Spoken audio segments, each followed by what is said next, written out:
어디에서도 들을 수 없는 세금 이야기, 보람찬 절세 생활을 꿈꾸는 김보람 세무사입니다. 오늘은 세금과 관련된 기사를 하나 살펴볼까 하는데요. 제가 얼마 전에 이 기사를 보고 깜짝 놀랐거든요. 8월 27일자 조세일보 세무상담 기사였는데요. 아버지와 따로 살다 상속받은 집 바로 팔면 양도세 낸다. 제가 이 제목을 보고 왜 놀랐을까요? 바로 제가 평소에 하던 세무상담과 너무나도 상반된 기사였기 때문입니다. 보통 상속받자마자 주택을 팔게 되면 그 양도가액이 바로 상속재산가액이 되거든요. 상속재산가액은 상속인에게는 취득가액과 같기 때문에 파는 가격과 취득 가격이 같아지게 되는 거죠. 그러면 양도로 인한 차액이 없고 양도세도 발생하지 않거든요. 그런데 이 기사를 보면 상속받자마자 되팔면 양도세를 낸다고 되어 있어요. 그래서 제가 이 기사를 살펴보게 됐습니다. 기사에 나온 사례는요,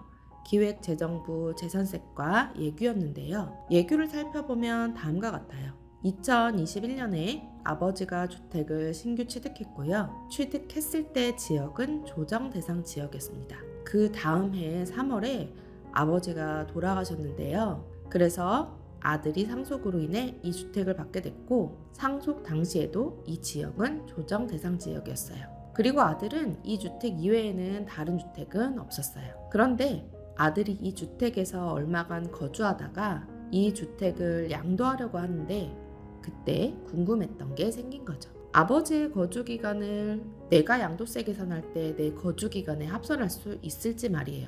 이것은 바로 1세대 1주택 비과세 혜택을 받을 수 있는지 없는지에 대한 질문인데요. 그러면 먼저 1세대 1주택 비과세를 받을 수 있는 요건을 알아볼까요? 자, 일단 거주자가 양도를 해야 되고요. 이 거주자가 구성하는 1세대가 1주택을 보유하고 있을 때만 비과세가 됩니다. 그런데 언제 기준일까요? 양도일 현재 보유하고 있어야 되고요. 2년 이상 가지고 있어야 됩니다. 만약에 주택 취득 당시 조정 대상 지역이었다면 2년 거주 요건도 만족해야 되겠죠. 그럼 취득 당시에는 조정 지역이었지만 양도할 때는 비조정 지역이었다면 어떻게 될까요? 그렇다 하더라도 거주 요건은 만족해야 됩니다.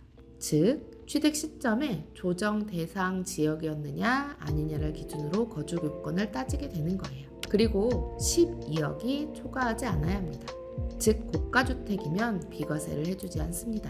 돌아가서 답변을 보면 이래요. 아버지와 아들이 별도 세대원이면서 아들이 상속을 받았다면 이 상속주택을 양도했을 때는 아버지의 거주기간을 합산하지 않습니다. 그렇다면 아들과 아버지가 같이 살다가 상속받았을 때는요, 그때는 아버지의 거주기간을 아들의 거주기간으로 합산합니다. 그래서 안타깝게도 이 사례는 아들이 비과세를 받지 못하는 것이고, 만약에 비과세를 받으려면 본인 스스로 2년 거주 요건을 만족해야 되는 거죠.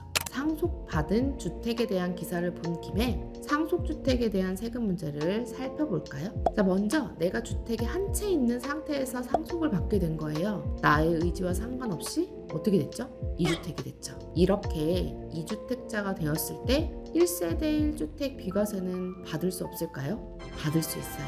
그렇지만 기존에 보유하고 있던 주택을 먼저 팔 때만, 상속주택보다 먼저 팔 때만 이 상속주택을 없는 것으로 봐서 비과세를 해주는 거예요. 그런데 내가 막 집을 사려고 준비하고 있는 중에 상속주택을 받았다면 그때는 어떻게 될까요? 상속주택을 먼저 받고 주택을 취득했다면 그때는 1주택 비과세를 받을 수 없습니다. 반대로 상속주택을 먼저 팔았다면, 내가 가지고 있던 주택보다 상속주택을 먼저 팔았다면 다주택자에 대한 양도세율을 적용하게 됩니다. 하지만 예외는 있어요. 조특법상에 상속받고 5년 안에 상속주택을 양도한다면 다주택자에 대한 중과세율은 적용하지 않고 일반 세율을 적용해 줍니다. 이것만 기억하시면 돼요. 내가 원래 가지고 있던 주택이 1세대 1주택 비과세 요건을 만족하고 있을 때 그 보유주택을 양도한다면 내 의지랑 상관없이 받은 상속주택은